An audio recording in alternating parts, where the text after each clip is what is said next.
Las mujeres que aman demasiado. Bestseller internacional de Robin Norwood. Cuando estar enamorado significa sufrir, es que estamos amando demasiado. Comencemos por el prólogo a la nueva edición. ¿Qué puedo deciros a vosotras, mujeres de mi generación, que aún no habéis leído este libro y necesitarás hacerlo? ¿Y cómo puedo a la vez llegar hasta aquellas de vosotras que entrabais en la adolescencia cuando se publicó la primera edición de Las mujeres que aman demasiado, que habéis crecido en una sociedad ya versada en el concepto del amor adictivo y que a pesar de todo lo que ya sabéis al respecto, os descubrís amando demasiado? En 1985, cuando fue publicado este libro, el concepto de que una mujer podía amar demasiado era una idea revolucionaria que aparecía en el momento preciso. Yo pensaba que con la escritura del libro podría modificar la manera en que la cultura piensa sobre el amor. Y esperaba también que en lugar de rodear de un halo de romanticismo toda la desdicha engendrada por vivir obsesionada por un hombre, pudiéramos ser capaces de decir, eso es amar demasiado, aprendiendo así una manera mejor y más sana de establecer relaciones afectivas. El libro ha sido leído por millones de mujeres de todo el mundo, a quienes brindó ayuda para cambiar las pautas de relación con los hombres. En estos tiempos, el concepto de amar demasiado es tan difundido que títulos y frases similares proliferan por doquier. Abundan las bromas acerca de amar demasiado o sus numerosos derivados. Pero a pesar del reconocimiento prácticamente global del problema, muchas mujeres de todas las edades siguen siendo, no obstante, tan dependientes, tan sometidas, incluso tan desesperadas en sus relaciones con los hombres, como lo eran antes de que la condición de amar demasiado fuera siquiera definida. Esta situación se mantiene, aunque actualmente la mujer disfruta de una libertad mayor que en ningún otro momento de la historia. Las restricciones sociales se han distendido en lo referente a las elecciones personales y la expresión. Existen más oportunidades igualitarias en educación y en ocupaciones. Lo mismo en las tareas de la concepción y el embarazo. Ya no necesitamos la fuerza física ni el apoyo económico de un hombre para nuestra supervivencia, pero persiste el problema de amar demasiado. ¿Por qué no está más extendido el reconocimiento de los efectos dañinos de amar demasiado, acoplando nuestra mayor libertad y nuestras mayores oportunidades de elección, suficientes para terminar con esta conducta? En primer lugar, parte de la respuesta radica en el hecho de que las mujeres estamos programadas, tanto cultural como biológicamente, para amar, sostener, ayudar y consolar a los demás. Cuando lo que hacemos naturalmente no funciona, casi inevitablemente tendemos a hacerlo con más ahínco. Solo podemos intentarlo con más fuerzas. Terminamos cautivas de un ciclo adictivo. En segundo lugar, identificar o comprender un problema no lo elimina automáticamente. No se lo puede detener ni evitar solo porque por fin haya sido reconocido como un conflicto, aunque ese reconocimiento sea lo que hace posible su tratamiento. La cantidad de personas que siguen desarrollando adicciones de todo tipo va en aumento. Se calcula que cerca del 90% de los problemas presentados por los pacientes que requieren psicoterapia tiene sus raíces en alguna clase de adicción. Pero al mismo tiempo, cada vez son más personas que, conscientes de padecer un problema de adicción, solicitan atención psicoterapéutica para solucionarlo. Quienes nos hemos desempeñado en ese campo durante mucho tiempo, sabemos bien que la psicoterapia tradicional no es efectiva en el tratamiento de las adicciones. Una indagación en la historia, la personalidad y la conducta del adicto y los intentos profesionales por modificar esa conducta no logran con el tiempo terminar con la adicción. Pero la práctica cotidiana de pautas espirituales y de principios como los sugeridos por Alcohólicos Anónimos y demás programas de 12 pasos sí funciona. En vista de que el tratamiento de las adicciones requiere una base espiritual para tener éxito, es posible que cada caso de adicción sea en un nivel metafísico, simplemente la puerta de entrada a través de la cual el que la padece pueda acceder a una forma de vida más espiritual. Espiritualidad parece ser una palabra que muy raramente se interpreta en su totalidad, pero que no obstante actualmente se utiliza con tanta prodigalidad que corre el riesgo de convertirse en un lugar común, en un cliché que no es cabalmente comprendido. A cualquiera que en los últimos tiempos haya tenido oportunidad de viajar por el mundo, le habrá resultado más que evidente la creciente avidez de espiritualidad que se advierte por doquier. Para mucha gente, esta avidez ya no puede ser mitigada dentro del contexto de la práctica de las religiones tradicionales. Nuestra transición, no solo del siglo XX al XXI, sino de la doblemente milenaria era de Piscis a la naciente era de Acuario, probablemente no sea pura casualidad. Estamos viviendo el final de un milenio y acercándonos al comienzo del siguiente.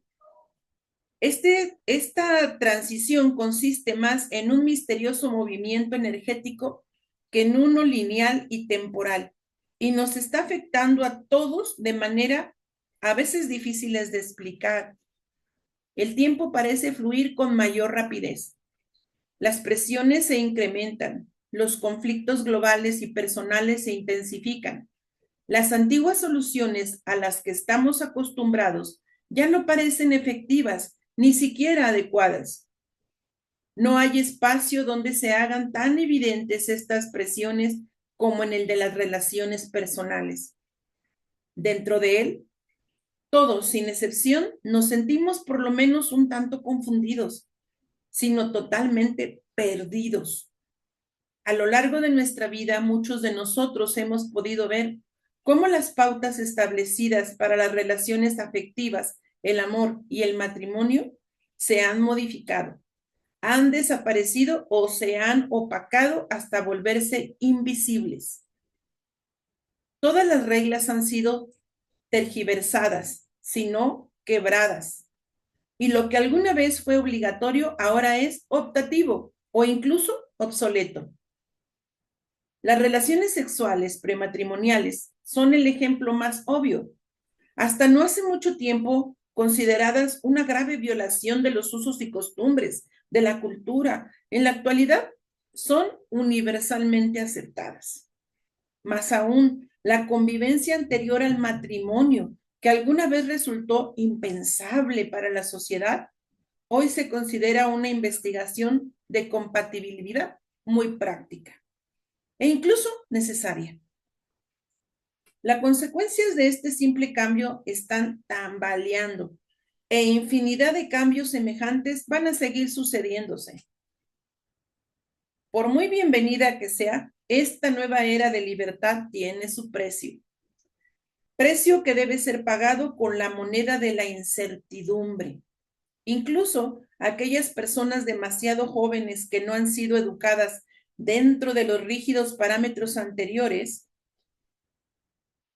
se debaten en la ducha tratando de elegir entre las muchas opciones que generaciones anteriores nunca tuvieron que enfrentar.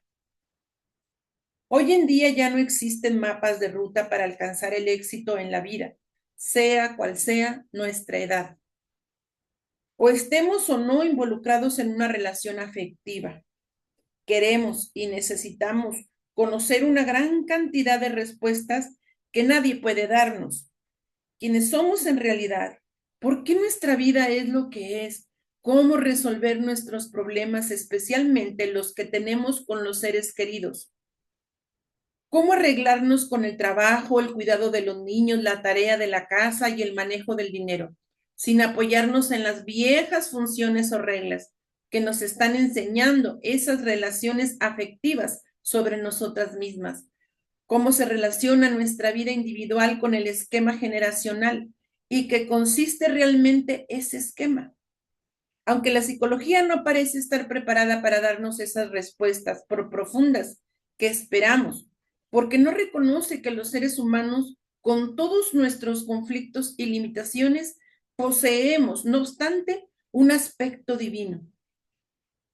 Y de alguna manera hemos comenzado a sospechar que la mejor guía para orientar nuestra vida está dentro de esa dimensión divina, de modo que la búsqueda sigue.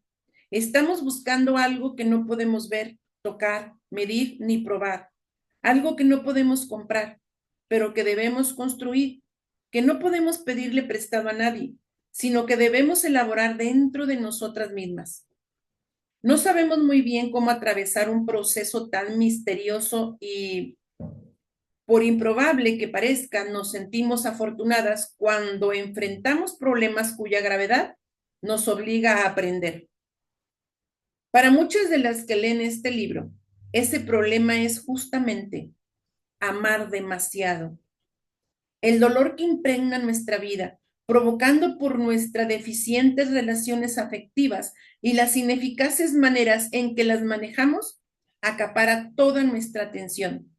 Comienza a crecer una presión que nos obliga a la búsqueda de algo nuevo, a actuar de modo diferente y aplicar a nuestra vida cotidiana las elevadas verdades que estamos descubriendo. Sin esa presión, nuestros esfuerzos por acceder a una vida espiritual pueden quedar en un plano puramente sentimental más que práctico. Y las lecciones no aprendidas, lo mismo que las costumbres dañinas, permanecerán sin ser abordadas. Una buena definición de espiritualidad es aquella que la considera un proceso de constante integración. Esto significa que nuestro concepto de lo sagrado debe estar en permanente expansión, para permitir la inclusión de aspectos previamente excluidos de nosotras mismas, de los demás y de la vida. De esta manera, la espiritualidad, como la claridad, la caridad, empieza por casa, cuando aceptamos y nos adueñamos de nuestros defectos, nuestras heridas y las lecciones que no aprendimos, aquellos defectos y fallas que nos incapacitan para vivir y amar plenamente, los puntos ciegos y las acciones erradas que nos meten en problemas una y otra vez. La espiritualidad se vuelve práctica cuando nos ponemos en sintonía a través de la oración, con un poder superior a nosotros, al que le pedimos guía y ayuda para enfrentar los problemas de la vida. Someter la personalidad a ese poder superior es la base de la verdadera práctica espiritual, pero muy pocos de nosotros estamos dispuestos a renunciar a nuestro albedrío hasta que nos encontramos enfrentados con un problema que no podemos manejar solos. Sin embargo, cuando a pesar de todos nuestros esfuerzos por sentir, pensar y proceder de modo diferente, los sentimientos, actitudes y conductas anteriores persisten. El único recurso práctico que nos queda es el espiritual. A medida que pedimos sin cesar guía y apoyo y los aceptamos, nuestra capacidad para vivir sanamente y amar sabiamente se incrementa, porque nuestro yo interior ya está bajo la protección de nuestro yo superior. Vivir espiritualmente es así de simple y exige una entrega de esa naturaleza. Fundamentalmente, los conceptos aquí vertidos funcionan. Son los mismos que me salvaron la vida cuando inicié mi propia recuperación de un proceso de amar demasiado, allá por 1980. Escribir este libro fue mi manera de ofrecer a otras mujeres lo que me fue ofrecido a mí, un conjunto de pautas y principios espirituales que me sacaron de la desesperación y la depresión en que me hallaba sumida y me proporcionaron mi primera experiencia de serenidad, a la vez que terminaron respondiendo mis interrogantes más profundas acerca del significado de mi vida y de mis luchas. Cuando las mujeres me dicen, su libro me salvó la vida, sé que les enseñó a avanzar más allá de ellas mismas y más allá del libro en sí. Tal vez las haya convencido de que debían pedir ayuda a los profesionales adecuados. Ojalá que también las haya orientado hacia su inclusión en un grupo de pares que estén, a su vez, siguiendo un programa de recuperación.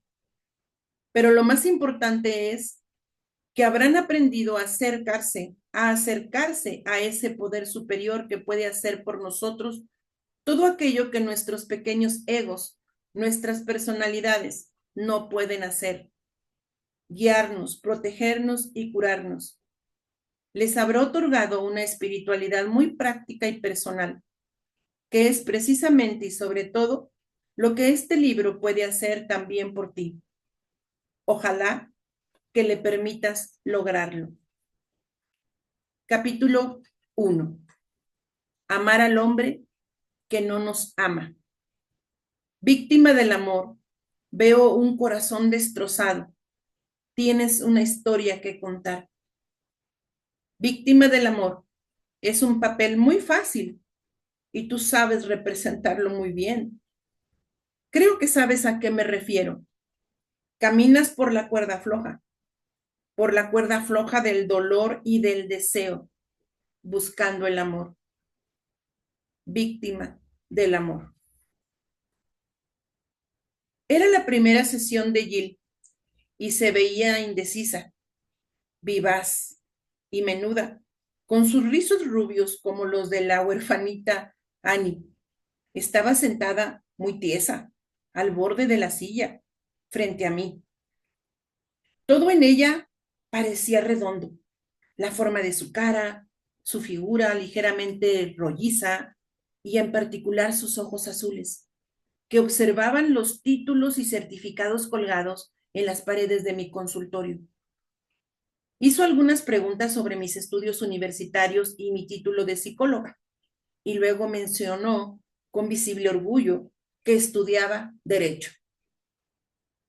Hubo un breve silencio.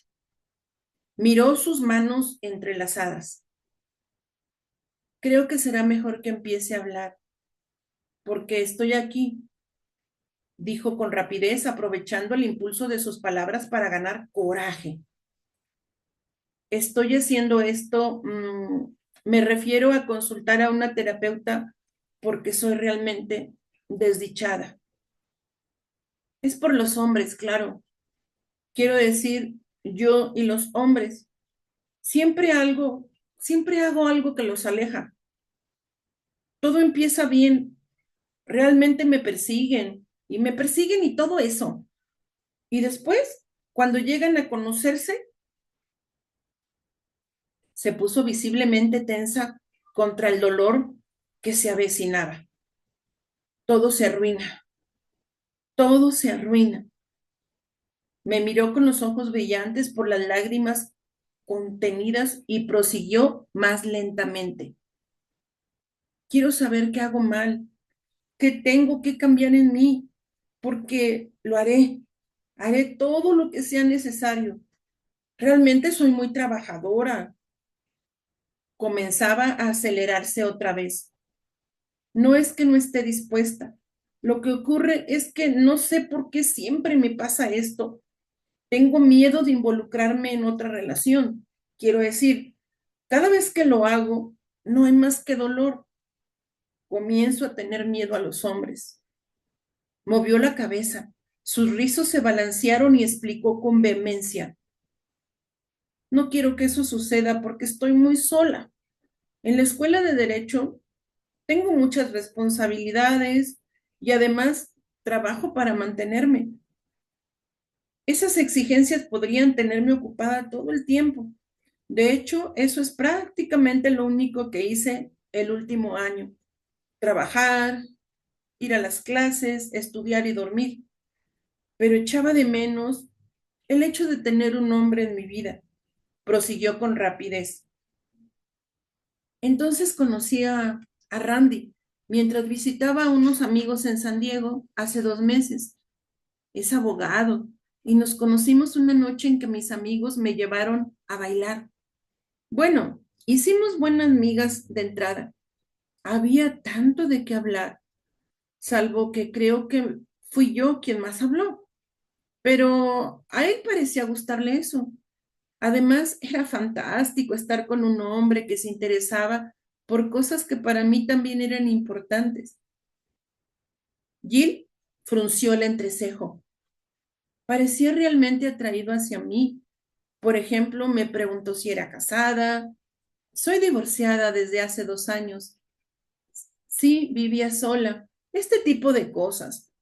Yo podía imaginar cómo debió notarse el entusiasmo de Jill mientras conversaba alegremente con Randy y por sobre la música estrepitosa aquella primera noche.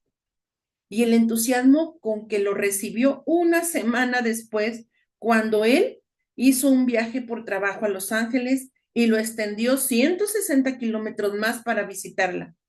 Durante la cena, Jill le ofreció dejarlo dormir en su apartamento para que pudiera postergar el largo viaje de regreso hasta el día siguiente.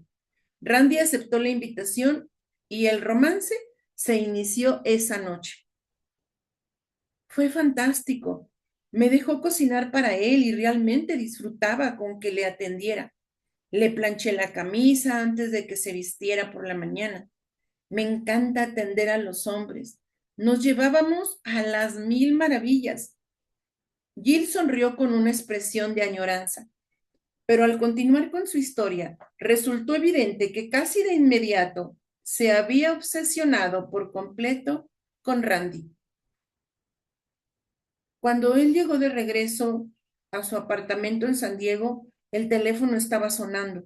Jill le informó cálidamente que había estado preocupada por su largo viaje y que le aliviaba saber que había llegado bien.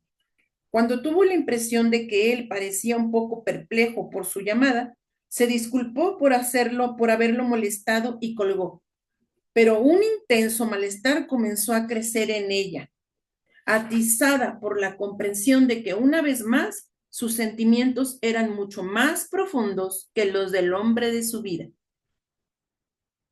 Una vez, Randy me dijo que no lo presionara o simplemente desaparecería. Me asusté mucho. Todo dependía de mí. Se suponía que debía amarlo y al mismo tiempo dejarlo en paz. Yo no podía hacerlo. Por eso me asustaba cada vez más.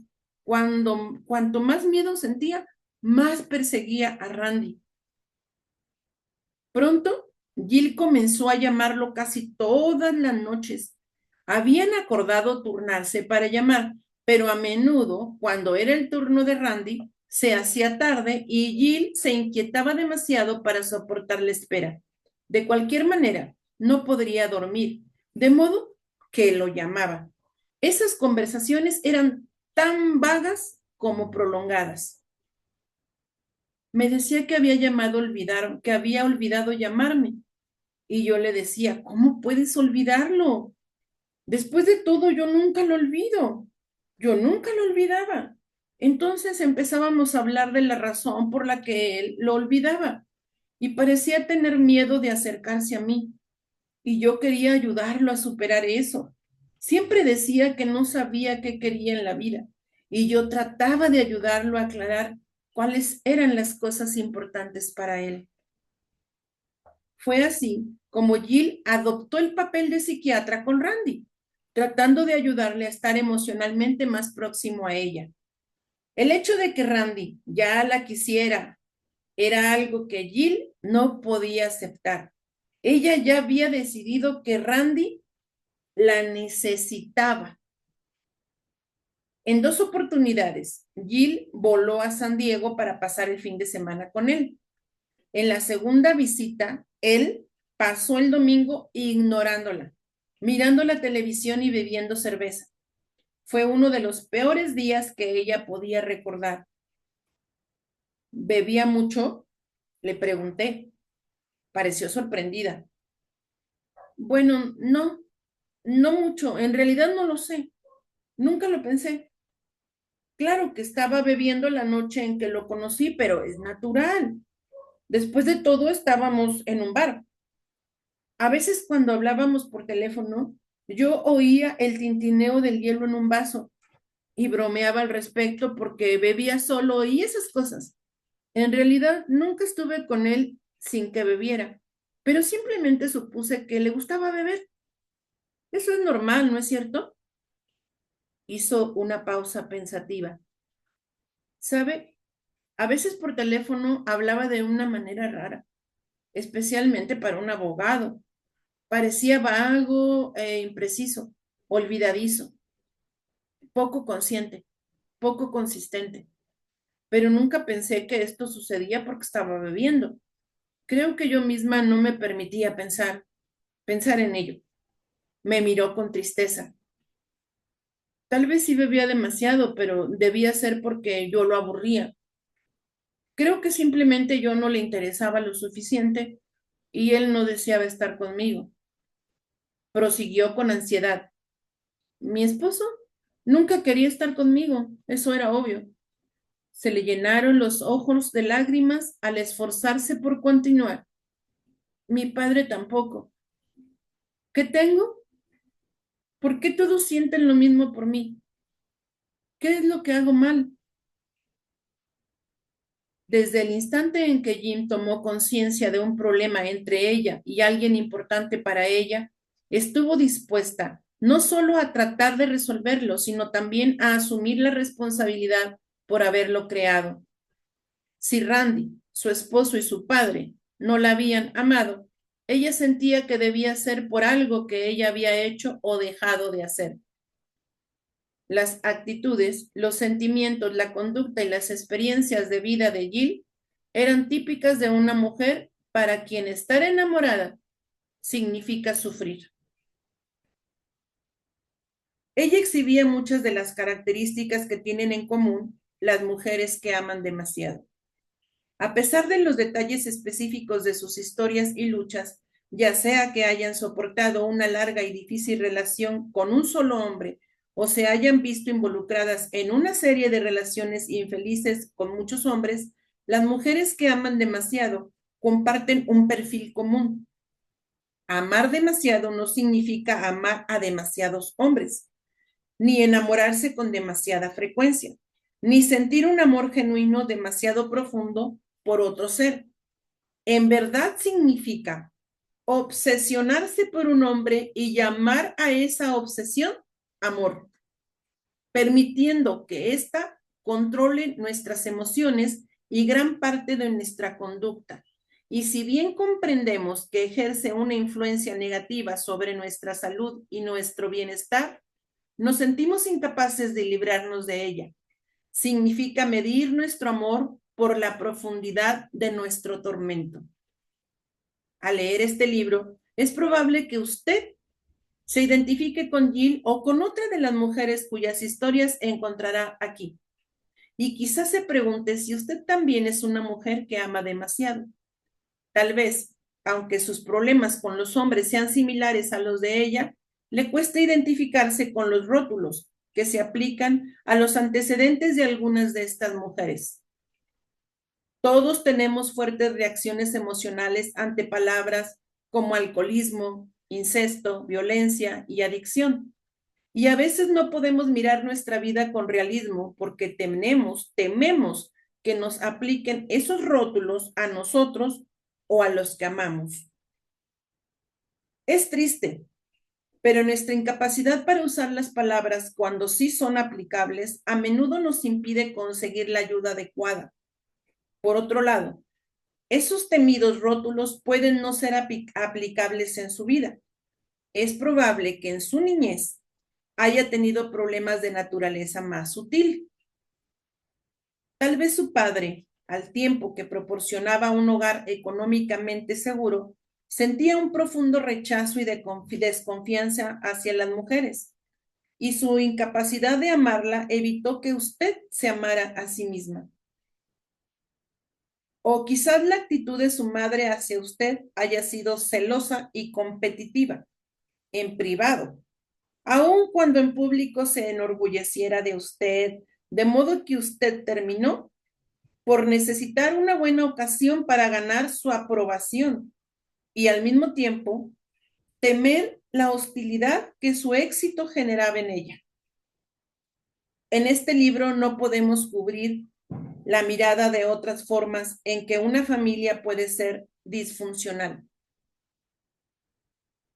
Eso requeriría varios volúmenes de naturaleza bastante diferente.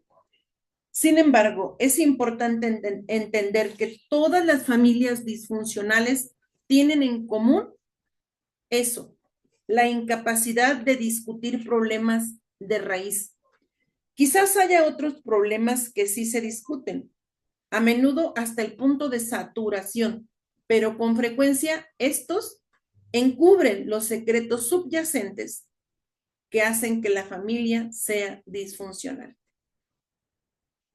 Es el grado secreto, es el grado de secreto, la incapacidad de hablar sobre los problemas, más que la severidad de los mismos, lo que define el grado de disfuncionalidad que adquiere una familia y la gravedad del daño provocado a sus miembros.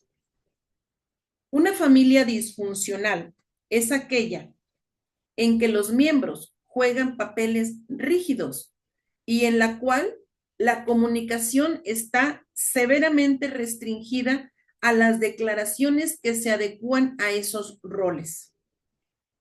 Los miembros no tienen libertad para expresar todo un espectro de experiencias, deseos, necesidades y sentimientos, sino que deben limitarse a jugar el papel que se adapte al de los demás miembros de la familia.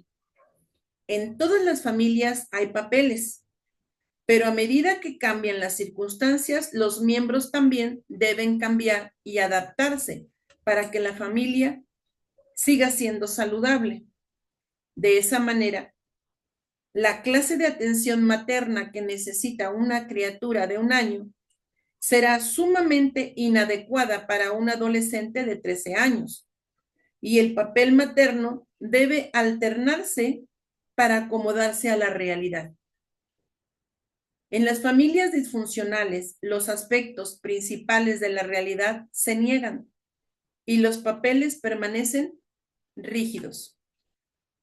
Cuando nadie puede hablar sobre lo que afecta a cada miembro de la familia individualmente y a la familia como grupo, es más, cuando tales temas son prohibidos en forma implícita, y se cambia de tema, o explícita, aquí no se hablan de esas cosas.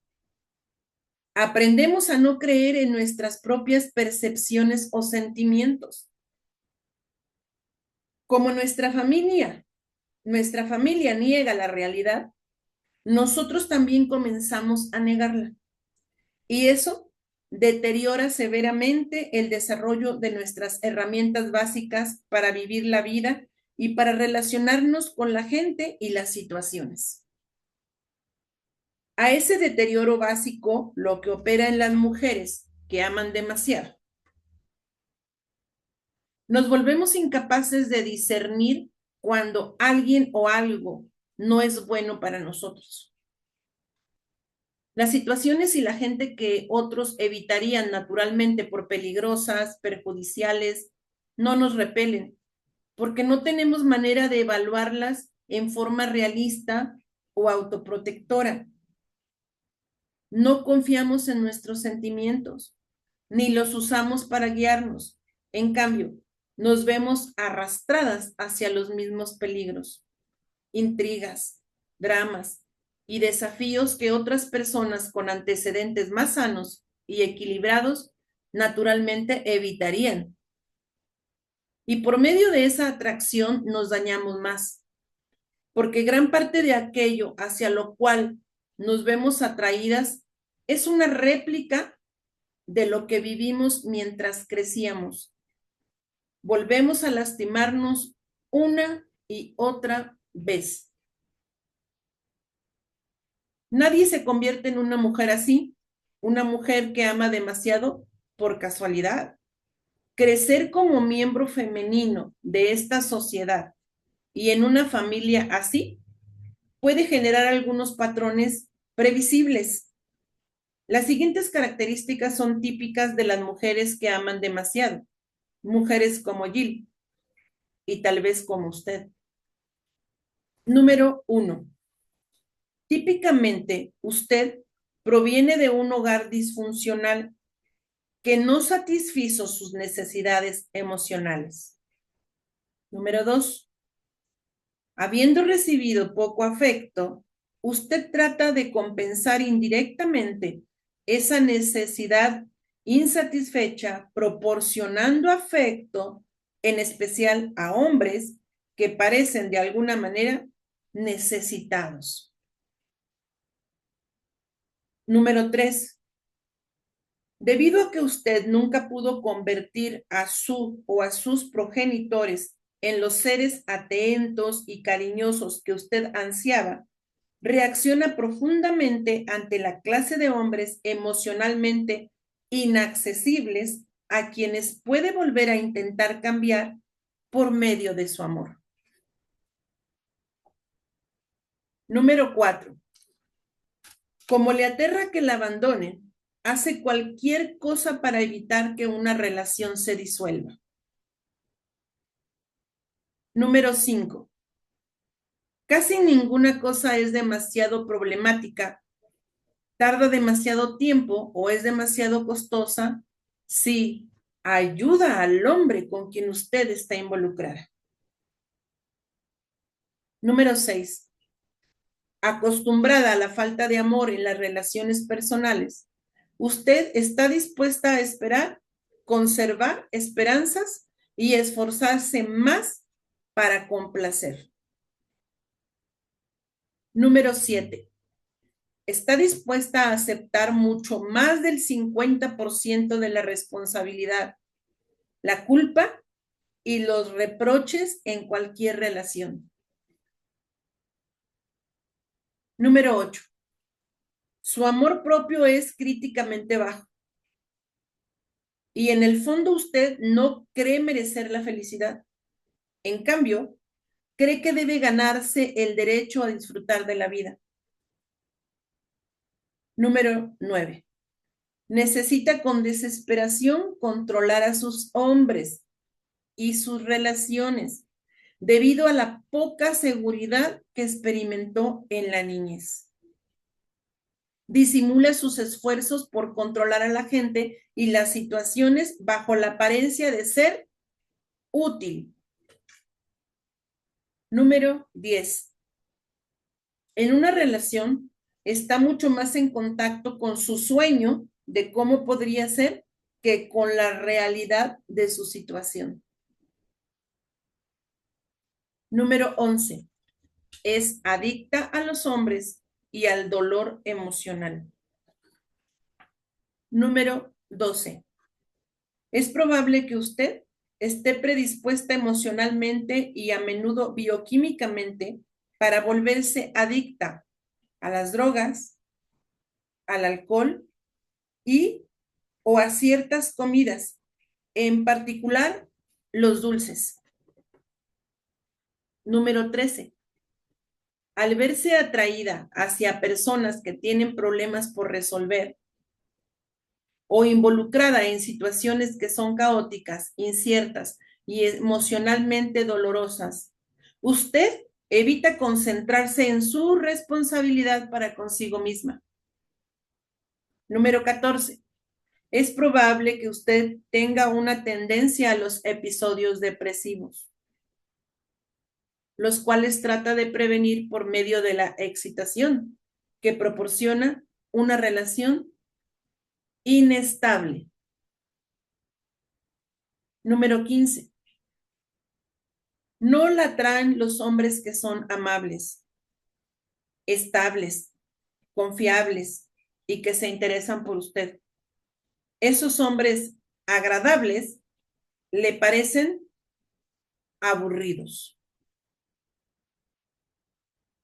Jill tenía casi todas esas características en mayor o menor grado. Fue tanto porque ella encarnaba muchos de los atributos mencionados como por cualquier otra cosa que ella me hubiera dicho y que me hizo sospechar que Randy podía tener un problema de alcoholismo. Las mujeres que tienen esta clase de características emocionales se ven atraídas una y otra vez hacia hombres que son emocionalmente inaccesibles por una u otra razón. La adicción es una forma primaria de ser emocionalmente inestable. Desde el comienzo, Jill estuvo dispuesta a aceptar más responsabilidad que Randy por el inicio de la relación y por mantenerla en marcha. Al igual que tantas otras mujeres que aman demasiado, era obvio que Jill era una persona muy responsable, una gran emprendedora que tenía éxito en muchas áreas de su vida, pero que no obstante tenía muy poco amor propio. La realización de sus objetivos académicos y laborales no bastaba para equilibrar el fracaso personal que soportaba en sus relaciones de pareja. Cada llamada telefónica que Randy olvidaba hacer asestaba un duro golpe a la frágil imagen que Jill tenía de sí misma, la cual ella luego se esforzaba heroicamente por apuntalar, tratando de obtener alguna señal de cariño por parte de él.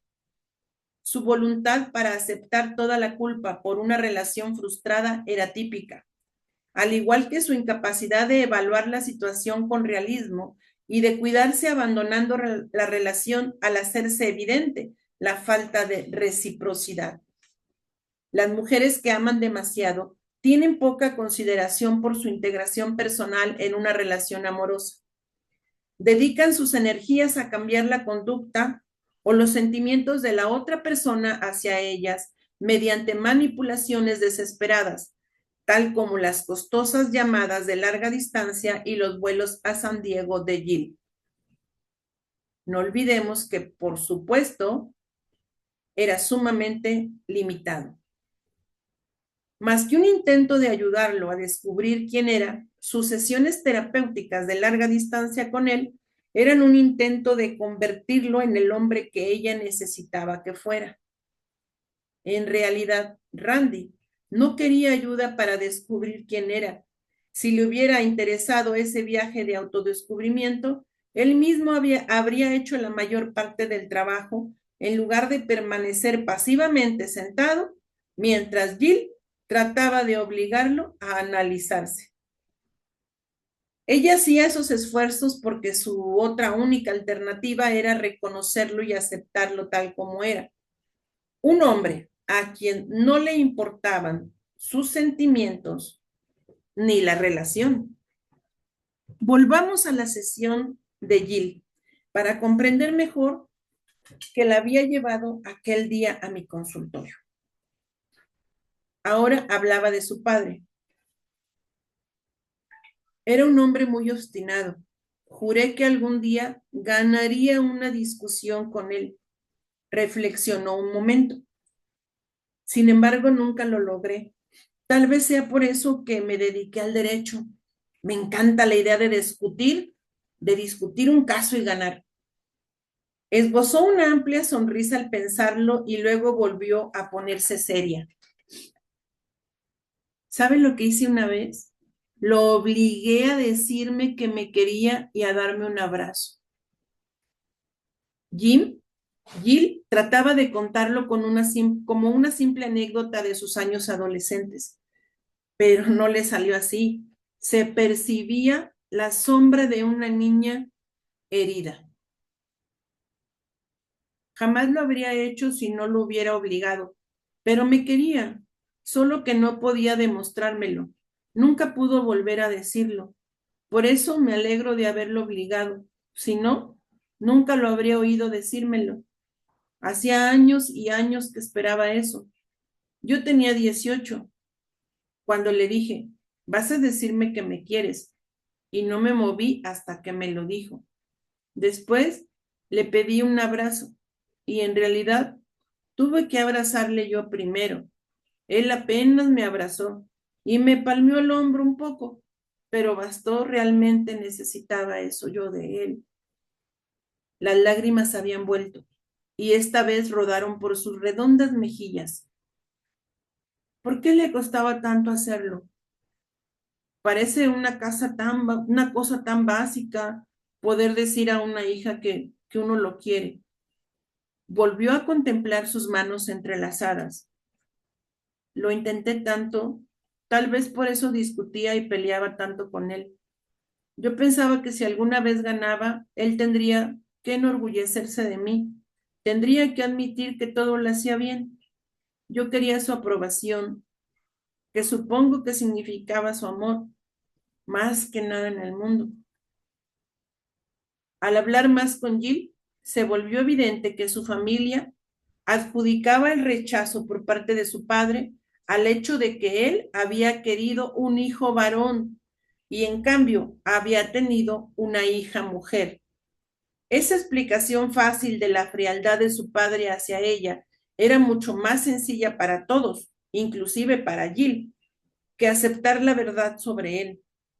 Pero después de un tiempo considerable en terapia, Jill reconoció que su padre no tenía lazos emocionales cercanos con nadie, que había sido virtualmente incapaz de expresar amor, calidez o aprobación a nadie en su esfera personal.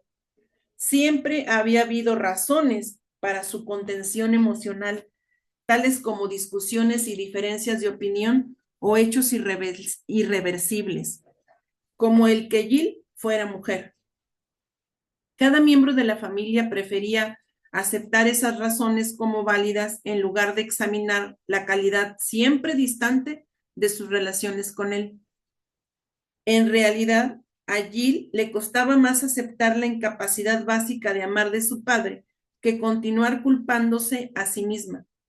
Mientras la culpa fuera suya, también habría esperanzas. Esperanzas de que algún día ella pudiera cambiar lo suficiente para provocar un cambio en él. Es verdad que cuando sucede algo emocionalmente doloroso y nos decimos que la culpa es nuestra, en realidad estamos diciendo que tenemos control sobre ellos. Nosotros cambiamos, el dolor desaparecerá. Esta dinámica subyace a gran parte de la culpabilidad que se adjudican las mujeres que aman demasiado. Al culparnos, nos aferramos a la esperanza de que podremos descubrir lo que estamos haciendo mal y corregirlo, controlando así la situación y deteniendo el dolor. Este patrón en Jill quedó bien en claro durante una sesión, poco después en la cual describía su matrimonio, inexorablemente atraída hacia alguien con quien pudiera recrear el clima emocionalmente carente de su niñez con su padre.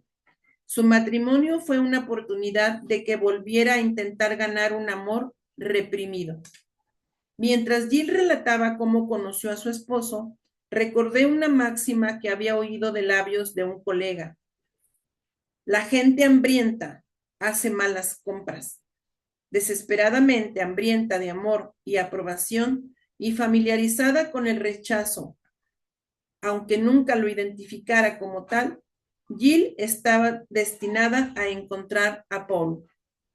Me dijo, nos conocimos en un bar. Yo había estado lavando mi ropa en un lavadero público y salí unos minutos para ir al bar de al lado, un lugar pequeño y barato. Paul estaba jugando el pool y me preguntó si quería jugar. Le dije que sí y empezó todo. Me invitó a salir, le dije que yo no salía con hombres que conocía en los bares. Bien, me siguió hasta el lavadero y siguió hablándome. Finalmente le di mi número telefónico y salimos la noche siguiente. Usted no va a creer esto, pero terminamos viviendo juntos 2 semanas después. Él no tenía dónde ir y yo tenía que dejar mi apartamento, de modo que conseguimos uno para los dos. Nada en la relación era tan estupendo, ni el sexo, ni el compañerismo, ni nada. Pero pasó un año y mi madre empezó a ponerse nerviosa por lo que yo estaba haciendo. Entonces nos casamos. Otra vez Jill sacudía sus rizos. A pesar de ese comienzo casual, pronto se obsesionó, debido a que Jill había crecido tratando de enmendar todo lo que estuviera mal. Naturalmente, trasladó ese patrón de pensamientos y conducta a su matrimonio. Me esforzaba mucho, quiero decir, realmente lo amaba y estaba decidida a lograr que él también me amara. yo sería la esposa perfecta. Cocinaba y limpiaba como loca y al mismo tiempo trataba de ir a las clases. Gran parte del tiempo él no trabajaba. Estaba por ahí, desaparecía varios días. Era un infierno. La espera y el hecho de no saber nada de él. Pero aprendí a no preguntar dónde había estado porque vaciló y cambió su posición en la silla. Me cuesta admitir esto. Yo estaba tan segura de que podía hacer que todo funcionara bien si tan solo me esforzaba lo suficiente, pero a veces me enojaba después de que él desaparecía y entonces él me pegaba. Nunca había dicho esto a nadie. Siempre me sentí tan avergonzada. Yo nunca me vi de esa manera, ¿sabe? Como alguien que se dejaría pegar. El matrimonio de Jill terminó cuando su esposo encontró otra mujer en una de sus prolongadas ausencias del hogar. A pesar de la angustia en que se había convertido su matrimonio, Jill quedó desolada cuando Paul se marchó. Yo sabía que fuera quien fuera esa mujer, era todo lo que yo no era. En realidad podía ver que me había abandonado Paul. Yo sentía que ya no tenía nada para ofrecerle, ni a él, ni a nadie. No lo culpaba por haberme dejado. Me refiero a que después de todo yo tampoco podía soportarme. Gran parte de mi trabajo con Jill consistió en ayudarla a comprender el proceso de enfermedad en que había estado inmersa durante tanto tiempo, su adicción a las relaciones condenadas al fracaso con hombres emocionalmente inaccesibles. El aspecto adictivo de la conducta de Jill en sus relaciones puede compararse con el uso adictivo de una droga. Al comienzo de sus relaciones había un periodo alto, inicial, una sensación de euforia y entusiasmo, mientras ella creía que al fin podrían satisfacerse sus más profundas necesidades de amor, atención y seguridad emocional.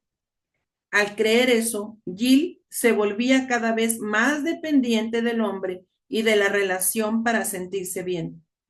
Luego, al igual que un adicto que debe consumir más droga, cuando ésta produce menos efecto, comenzaba a dedicarse a la relación con mayor intensidad, ya que ésta le proporcionaba menos satisfacción. En un intento de conservar lo que una vez había parecido tan maravilloso, tan prometedor, Jill acosaba servilmente a su hombre, pues necesitaba más contacto, más consuelo, más amor, al tiempo que recibía cada vez menos. Cuanto peor se volvía la situación, más le costaba desembarazarse de ella debido a la profundidad de su necesidad. No podía renunciar. Jill tenía 29 años la primera vez que vino a verme. Hacía 7 años que su padre había muerto, pero seguía siendo el hombre más importante de su vida. En cierto modo, era el único hombre de su vida, porque en cada relación con otro hombre por quien se sentía atraída, en realidad se relacionaba con su padre, esforzándose aún por ganar el amor de aquel hombre que no podía darlo debido a sus propios problemas.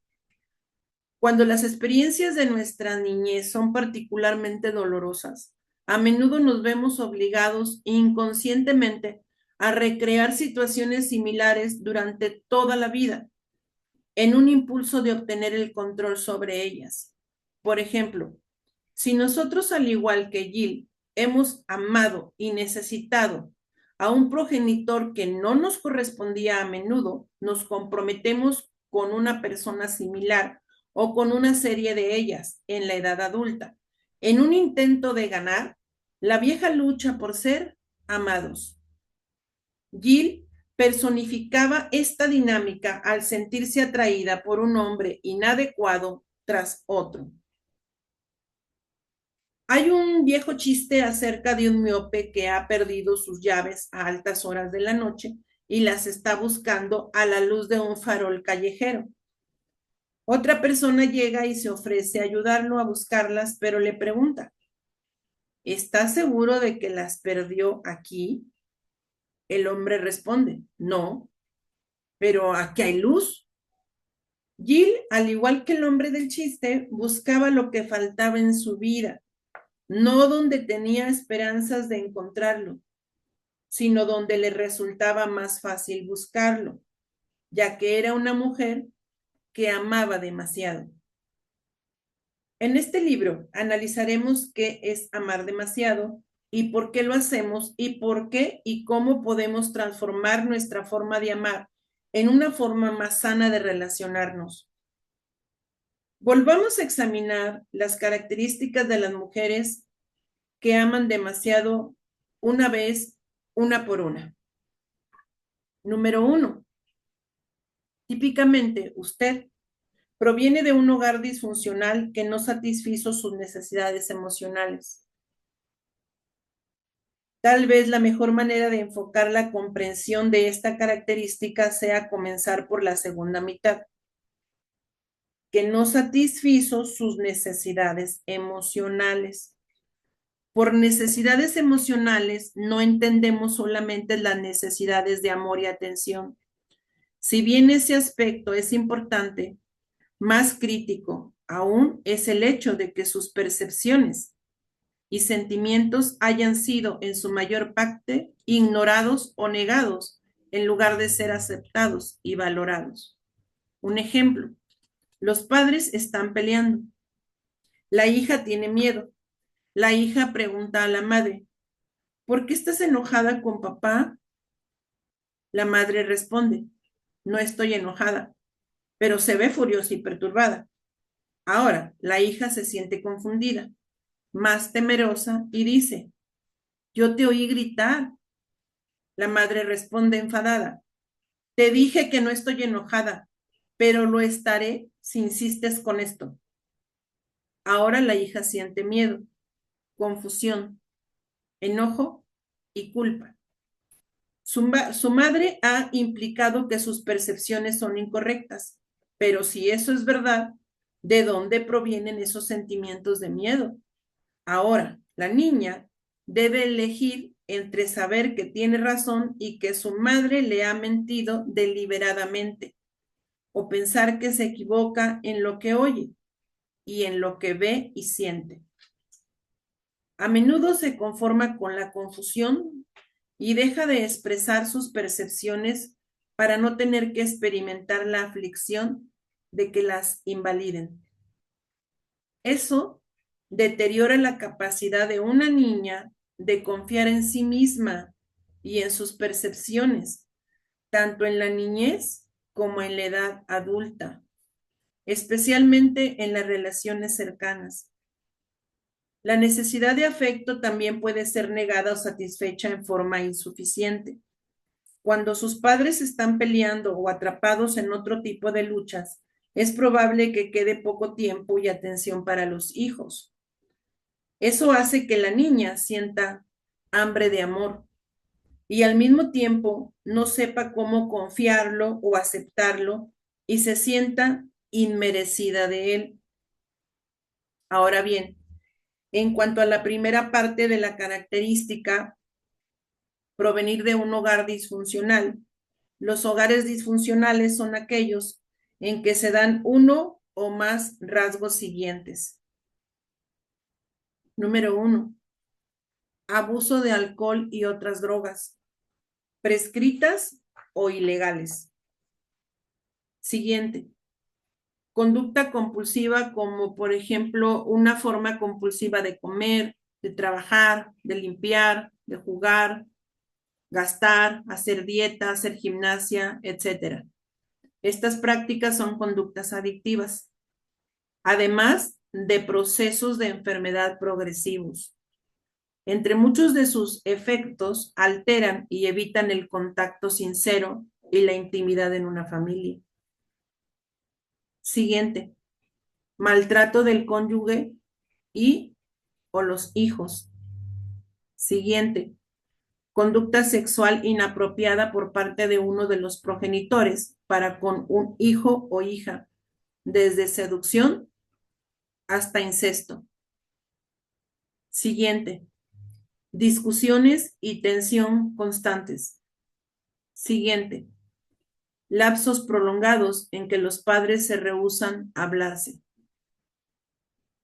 Siguiente, padres que tienen actitudes o principios opuestos o que exhiben conductas contradictorias que compiten por la lealtad de los hijos. Siguiente, padres que compiten entre sí o compiten con sus hijos. Siguiente, uno de los progenitores no puede relacionarse con los demás miembros de la familia y por eso les evita activamente, al tiempo que les culpa por esa efusividad. Siguiente, rigidez extrema con respecto al dinero, a la religión, al trabajo, el uso del tiempo, las demostraciones de afecto, el sexo, la televisión, el trabajo de la casa, los deportes, la política, etc. Una obsesión por alguno de estos temas puede impedir el contacto y la intimidad, porque el énfasis no se coloca en la relación, sino en acatar las reglas. Si uno de los progenitores exhibe alguno de estos tipos de conducta u obsesiones, resulta perjudicial para el hijo. Si ambos padres están atrapados en alguna de esas prácticas nocivas, los resultados pueden ser más perjudiciales aún. A menudo los padres practican tipos de patología complementarios. Por ejemplo, una persona alcohólica a menudo se casa con otra que come compulsivamente y entonces cada uno lucha por controlar la adicción del otro. Con frecuencia, los padres también se equilibran mutuamente en formas dañinas. Cuando una madre abrumadora y sobreprotectora está casada con un padre irascible que tiende al rechazo, en realidad las actitudes y la conducta de cada uno de ellos inducen al otro para continuar relacionándose con los hijos en una forma destructiva. Las familias disfuncionales presentan muchos estilos y variedades, pero todas comparten un mismo efecto sobre los hijos que crecen en ellas. Esos hijos sufren cierto grado de daño en su capacidad de sentir y relacionarse. Hasta aquí es la grabación de la parte 1 y nos quedamos en la página 43. Yo soy María Esther Ramos, directora del Instituto Encuentro para la Plenitud Humana. Queda pendiente la parte número 2. Muchas gracias por escucharme. Abrazos.